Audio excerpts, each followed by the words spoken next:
వచ్చాడు, కానీ తన హృదయంలోనికి స్వీకరించలేకపోతూ వచ్చాడు కదా. ఎంత భయంకరమైన పరిస్థితి. దయచేసి ప్రియా సంగమా, ఇంకా నువ్వు రక్షణను నిర్లక్ష్యం చేస్తున్నట్లయితే, నిజంగా దేవుని మాటలు వింటూ వస్తున్న నా జీవితంలో రక్షణ కార్యం జరిగిందా?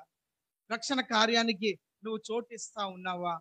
ఇంకా ఏమంటారంటే, ఒక భయంకరమైన అపవాది ఏంటో తెలుసా?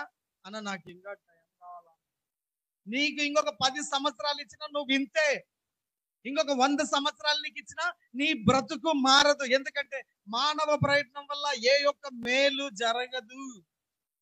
నీ జీవితంలో దేవుడు ఖచ్చితంగా ఉండాల్సిందే. దేవుడు లేకుండా నువ్వు చేసే ఏ పనైనా కానీ నీకు విసుగు రావచ్చు.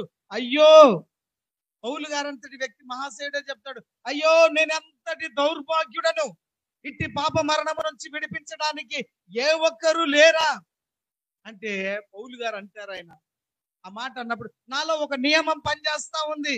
నేను ఇది చేయకూడదు అనుకుంటున్నాను కానీ చేస్తా వస్తా ఉన్నాను. ఏదైతే మంచి చేయాలనుకుంటున్నదో అది చేయలేకుంటున్నాను. నాకు తెలియకుండా నన్ను ఒక పాప నియమము కట్టి పడేస్తా ఉంది. రోమా 8:1 చదవండి. ఇప్పుడు క్రీస్తు యేసునందున్న వారికి ఏ శిక్షా విధియు ఈ క్షణమే, right now, this was the situation. నువ్వు ఈయన అంగీకరించడానికి సిద్ధపడితే చదవండి రోమా 8:1.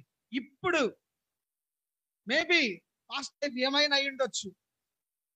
దయచేసి ప్రియ సంగమా, బెర్షెబా వాస్తవ్యులకు తెలియజేయడం దేవుని యొక్క మాటలు చదవండి ఎవరైనా. రోమా 8:1. కాబట్టి my dear brothers and sister, కాబట్టి okay, whatever you have done in your past life, నీ పాత జీవితంలో నువ్వు ఎలా అయినా ఉండిండొచ్చు. కాబట్టి ఇప్పుడు, రైట్ నౌ, ఈ క్షణం ఎవరితో ఉండాలమ్మా? చదవండి.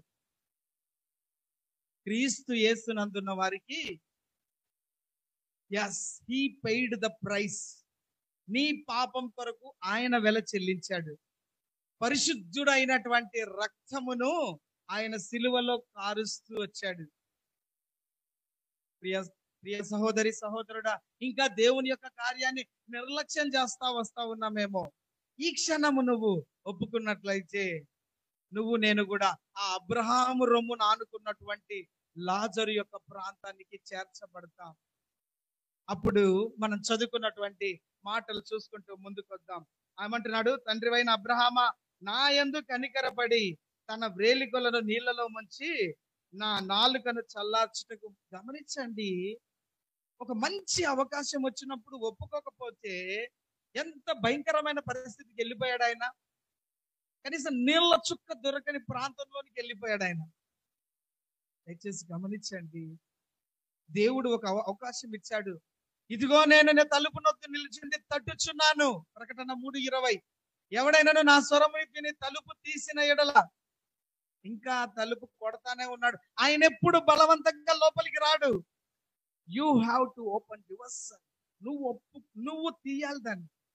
ఎవరైనా కొత్త వాళ్ళు ఇంట్లోకి వస్తే ఏం చేస్తారు? ముందు తలుపు కొడతారు. తీయాల్సింది ఎవరు? నువ్వే. నేనే తీయాలి నా తలుపు. నేను బలవంతంగా నా తలుపు తోసుకొని దేవుడు రాడు. ఆయన ప్రేమమయుడు. అదే రకంగా జాలి కలిగిన దేవుడు ఆయన. నిన్ను బలవంతంగా ప్రేమించడు. You have to open your doors. ఇంకా నిర్లక్ష్యం చేయదు. ప్రభు కార్యము, ప్రభు నిన్ను దర్శిస్తా ఉన్నప్పుడు ప్రభువుకు నీ హృదయంలో తలుపు తీసినట్లయితే నువ్వు నీ యందు కనికరపడి ఏమంటాడు? నీకు ఏ శిక్షా విధి లేదు, ఏ నరకము లేదు, ఏ నీటి చుక్క జరగనటువంటి ప్రాంతానికి నువ్వు వెళ్ళవు కదా. అప్పుడు అంటున్నాడు కనికరపడి. అతిక్రమములు దాచిపెట్టువాడు, సామెతలు 23:13. అతిక్రమములు దాచిపెట్టువాడు వర్ధిల్లడు, వాటిని ఒప్పుకొని విడిచిపెట్టువాడు కనికరం పొందు. ఇప్పుడు ఇక్కడ ఒప్పుకో, ఇక్కడనే కనికరం. ఏమంటారు? 2 కొరింథీ 6:2. నేడే రక్షణ దినము, మిక్కిలి అనుకూలమైన సమయము. ఇంకో బెస్ట్ టైం అనేది నీకు రాకపోవచ్చు. అందుకే అంటున్నాడు ధనవంతునితో, అయ్యో వెర్రివాడా, ఈ రాత్రే నీ ప్రాణమును అడుగుతా ఉన్నాను.